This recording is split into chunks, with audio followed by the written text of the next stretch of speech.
Bom, antes aqui de entrar na análise do soneto Incêndio de Roma, do Olavo Bilac, cabe uma explicação. O parnasianismo, ele foi aquele movimento ao qual pertencia Olavo Bilac. O Bilac era o líder desse movimento, tinha até por epíteto, né, o apelido dele, o príncipe dos poetas.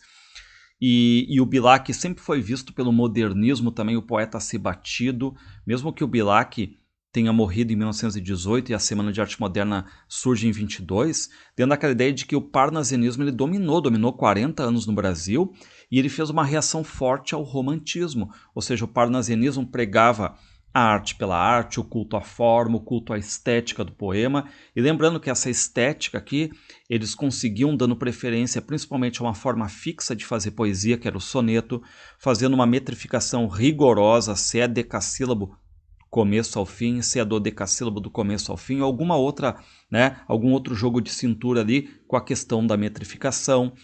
Davam preferência a rimas ricas, ou seja, rimar classes gramaticais diferentes. No final do poema, fazer uma espécie de síntese, um chaveamento de ouro, um resumo do que foi dito. Só que lembrando, o parnasianismo ele era aqui um movimento contra o movimento romântico, contra aquela extrema subjetividade que a gente tinha no Álvares de Azevedo, tinha lá no Casimiro de Abreu, por exemplo. Então, por isso, o parnasianismo ele evitava cenas que eram subjetivas, evitava inserir o eu no poema.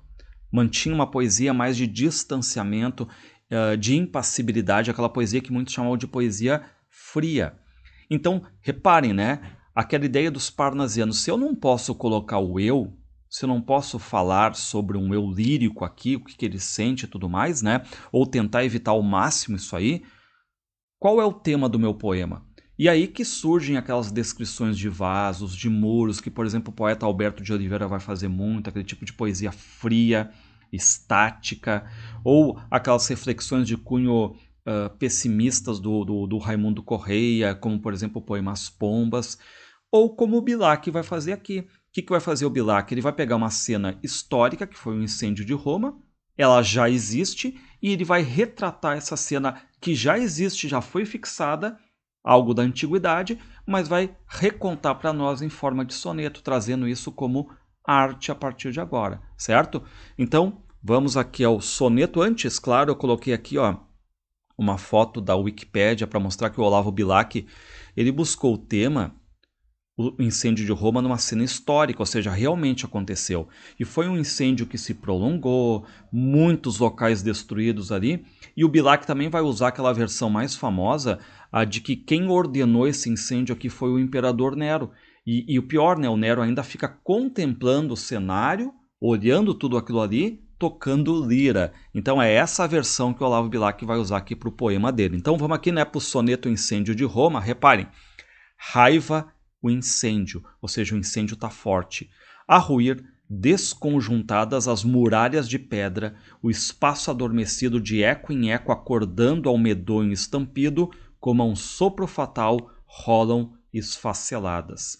Ou seja, aqui reparem que as muralhas estão rolando, estão esfaceladas, destruídas. Reparem que é bem descritivo, ou seja, está mostrando ali esse incêndio que realmente aconteceu, porque é uma cena histórica aqui. E os templos, os museus, o Capitólio erguido em mármore frígio, o foro, as eretas arcadas dos arquedutos, tudo as garras inflamadas do incêndio cingem, tudo esboroa-se partido. Ou seja, além das muralhas aqui, o que o incêndio está consumindo? Reparem, os templos, os museus, o Capitólio, o foro, as arcadas, os arquedutos, ou seja, tudo está sendo consumido por esse incêndio. Agora reparem quem é que vai fixar a figura de quem?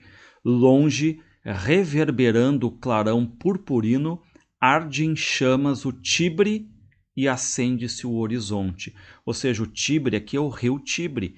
E o rio Tibre, como ele está reverberando isso, é como se fosse o espelho aquele, né? Tu olha para o rio e o rio está mostrando esse espelho de fogo ali, né? Mostrando as chamas, o incêndio. E agora, reparem quem é que surge a figura do Nero. Impassível, ou seja, frio, sem mostrar nenhum sofrimento, né?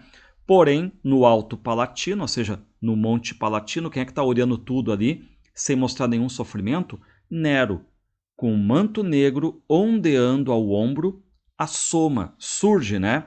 Entre os libertos e ébrio, bêbado de prazer ali, engrinaldada a fronte, ou seja, a testa está enfeitada, lira em punho, então ele está tocando lira ali realmente, né? Celebra a destruição de Roma. Ou seja, tem o sujeito lá no começo do último terceto, Nero celebra a destruição de Roma.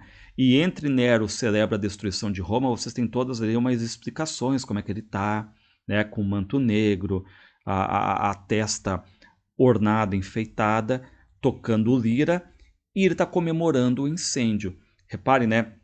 E aí, claro, o Bilac não entra nisso, porque tem várias versões do porquê o Nero ter ordenado, de certo modo, tocar fogo em Roma, a mente perturbada dele, ou para incriminar os cristãos, enfim, o Bilac não entra nesse caso, tá?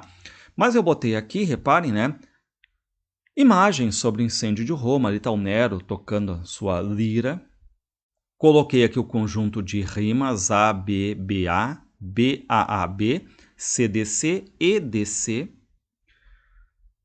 Coloquei aqui também que os versos aqui eles esticam um pouco mais, né? São os versos dodecassílabos, de 12 sílabas, ou também chamados de alexandrinos. Quem quer fazer aqui, eu fiz a metrificação. Quem se sentir um tanto assim, mas como é que se faz metrificação? Eu tenho um vídeo aqui no canal também que mostra como é que se faz a metrificação. E o Bilac, ele era um mestre nisso, ele tinha um tratado de versificação. O Bilac tinha um dicionário de rimas.